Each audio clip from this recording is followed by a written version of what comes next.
Once you're able to conquer yourself, trust me, you are the greatest warrior ever.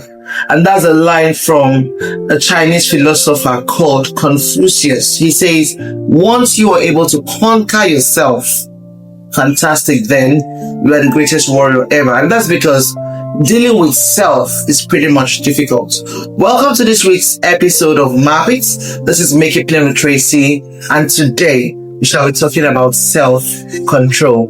Enjoy the conversation. Speaking about self-control, one very major thing you need to have at the back of your mind is mastery. For me to be able to say I can control myself, it means I understand myself, and then I understand what to do when certain things that that defines me come up. How do I react to them? I'll explain. Some time ago, we talked about self-awareness, and I asked this one question and I said, what are those things that easily trigger you? What are those things that easily excite you? That's about self-awareness. So I know them. I know the things I would easily fall for. I know the things I would easily, of course, say no to. So that means I know, I'm aware. But today now we're going a bit further to now look at self-control. So having known all that I know about me, so how much control do I have? Am I able to see a fantastic okra soup on the day that I'm fasting and I say no thank you? I mean, that's just a basic example.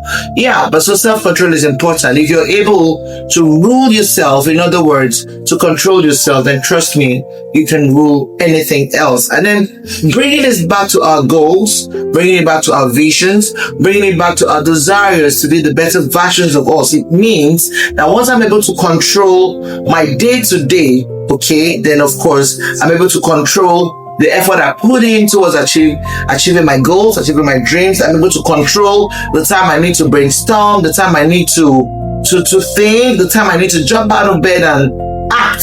So, I mean, once you have control over yourself, trust me, you can rule your world and you can rule anything else. So we're on the journey of mastery, and today I would like to share 4 things with us that if you master quite well, then you are already geared up or quite close to having self-control. So one is mastery of your tongue.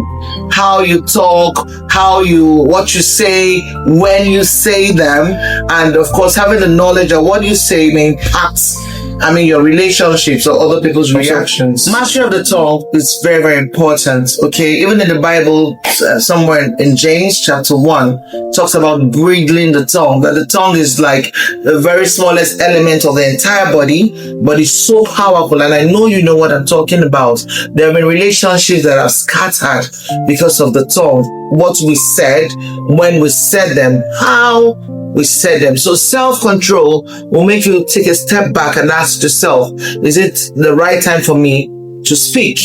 Is it the right thing for me to say?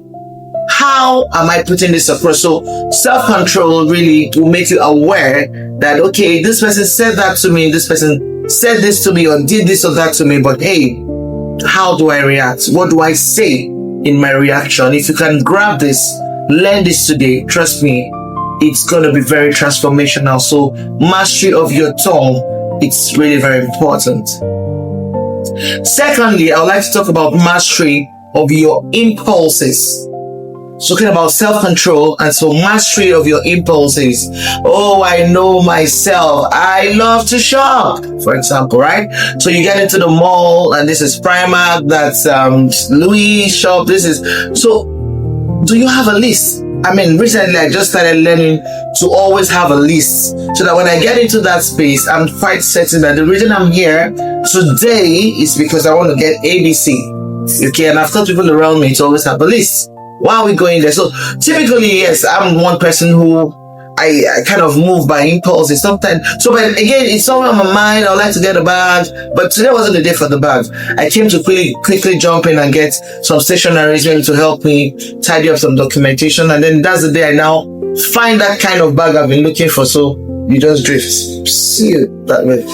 But then, of course, so mastering your impulse means, oh, beautiful bag, great design, fantastic craft, but not today.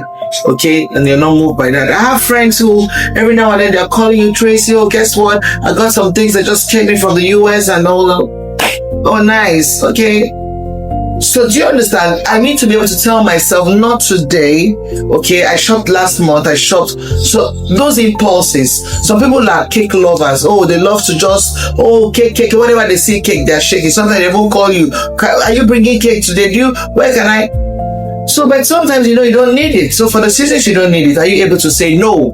Your impulses, okay? Well, those things that easily. If I went shopping some time ago, I think this is almost 12 years ago, with a senior colleague of mine, and we were there at the counter trying to pay for what we had already picked, and I just saw this fancy Biro. I was like, oh my god. She was like, you don't need it. Drop it.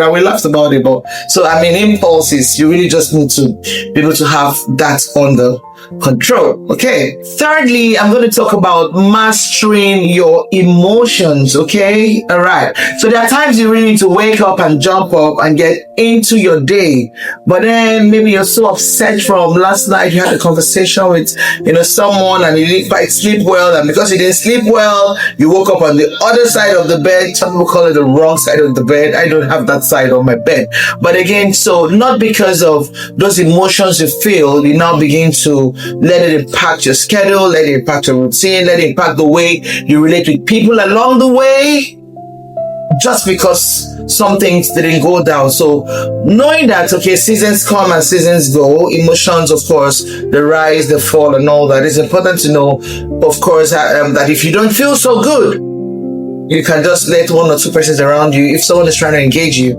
and you're not really, just say, please, can we have this conversation at a later time or something like that? But so you don't just transfer the aggression. A lot of us are guilty. Okay, someone got you upset, and then the next innocent person that comes your way, before you know, you're just lashing it all out.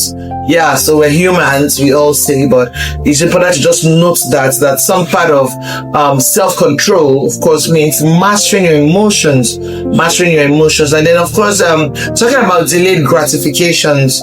Sometimes you just want to eat your product, your harvest, everything. You just want to enjoy your life now.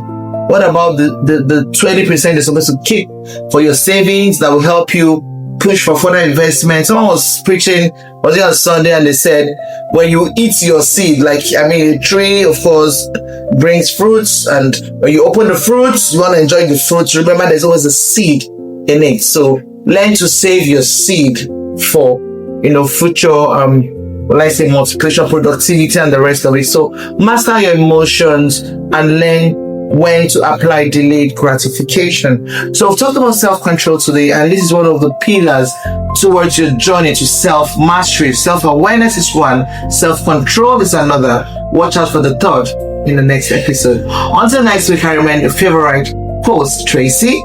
Make it plain with Tracy.